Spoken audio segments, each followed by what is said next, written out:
Hi, hello dear friends. Welcome back to another video of our YouTube channel. In this video, we are going to discuss very important information regarding 7th Pay Commission of Karnataka.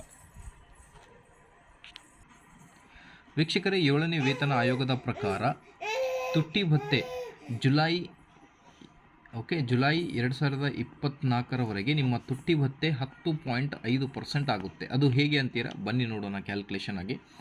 1/7/2022ರಲ್ಲಿ ನಿಮ್ಮ ತುಟ್ಟಿ ಭತ್ಯೆ ಬಂದುಬಿಟ್ಟು 0% ಆಗುತ್ತೆ. ಎದಕ್ಕೆ ಅಂತ ಹೇಳಿದರೆ 31% ಇದ್ದ DA merge ಆಗಿದೆ ನಿಮ್ಮ ಬೇಸಿಕ್ನಲ್ಲಿ. ಹಾಗಾಗಿ 1/7/2022ಕ್ಕೆ 0%. ಈಗ ಜನವರಿ 2023 ನಿಮ್ಮ ತುಟ್ಟಿ ಭತ್ಯೆ ಬಂದುಬಿಟ್ಟು 3% ಇದೆ. ಅದಾದ ಮೇಲೆ ಜುಲೈ 2023 ಸಿಂಪಲ್ ವೇ ನೋಡ್ರಿ, ಜುಲೈ 2023 2.75.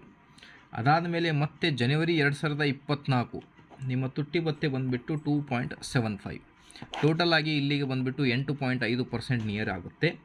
ಹಾಗಾಗಿ ಜನವರಿ 2024 ಆದಮೇಲೆ ಈಗ ಡೈರೆಕ್ಟಾಗಿ ಜುಲೈ 2024 ಇಲ್ಲಿ ಬಂದುಬಿಟ್ಟು ಮತ್ತೆ ನಿಮಗೆ 2% ತುಟ್ಟಿ ಭತ್ಯೆ ಕೊಟ್ಟಿದೆ ಸರ್ಕಾರ.